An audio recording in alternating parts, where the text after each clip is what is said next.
Určite by mladí vodiči mali takýto kurz absolvovať, ja si myslím, že na tom sa zhodne asi veľmi veľa ľudí a základné dôvody sú hlavne preto, že mladý vodič si neuvedomuje rizika, ktoré vplývajú na neho a v podstate na vozidlo pri určitej rýchlosti. Starší vodiči zažili už veľmi veľa krízových situácií alebo sa v rôznych ocitli a vedia, prečo sa to stalo, vedia, že prekročili rýchlo, že nestihali ovládať svoje vozidlo, pretože majú možno dlhšie reakcie. Mladí to nikdy nezažili, preto jazdia naozaj veľkými rýchlosťami a vzniká veľmi veľa dopravných nehôd.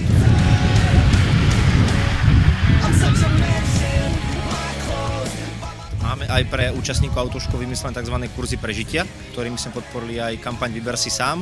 Súčasťou tých kurzov je teda vznik rôznych krízových situácií, ktoré sa vyskytujú v bežnej premávke a samozrejme ukážka, ako ich treba správne zvládnuť. Veľmi podstatná vec je naučiť sa brzdiť krízovo.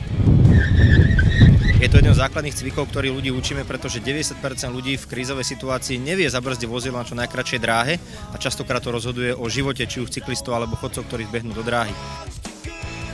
Zvládnutie vyhýbacieho manévru, vybehne mi srnka, vybehne mi malé dieťa, ktokoľvek môže vybehnúť, potrebujeme sa včas a naozaj rýchlo vyhnúť.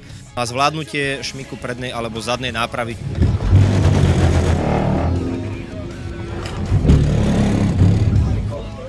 Mladí vodiči nie sú pripravení úplne dostatočne, pretože v autoškole sa naučia, ako vozidlo rozbehnúť, ako použiť smerovku a nejaké základné prvky vo vozidle, ale keď im vybehne kamión, vybehne nejaké naozaj dieťa a majú sa krízovo vyhnúť, tak čo robiť u vozidla z ABS, bez ABS, z ESP, predný pohon, zadný pohon je veľký otáznik. Keď sa bavíme o starších vodičoch, možno taký základný rozdiel je v rýchlosti manevrovania vo vozidle.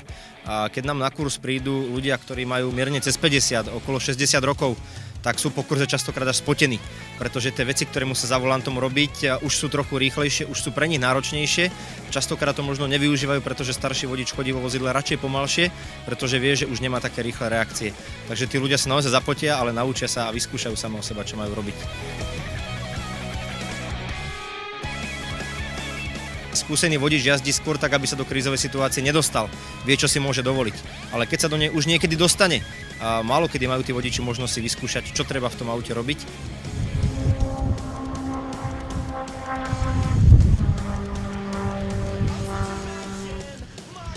Štandardný kurz, ktorý robíme pre väčšinu vodičov, trvá celý deň od 9. do 16. hodiny a tá cena je na úrovni 150 € aj z DPH. Máme potom rôzne nadstavbové kurzy, keď vodiči zvládnu ten základ, tak cvičisko umožňuje aj rôzne náročnejšie manévre. To znamená, ľudia sa môžu prihlásiť na kurz profi, na kurz racing, ktoré v podstate potom sú odstupňované rádovo 20-30 € drahšie ako základný kurz.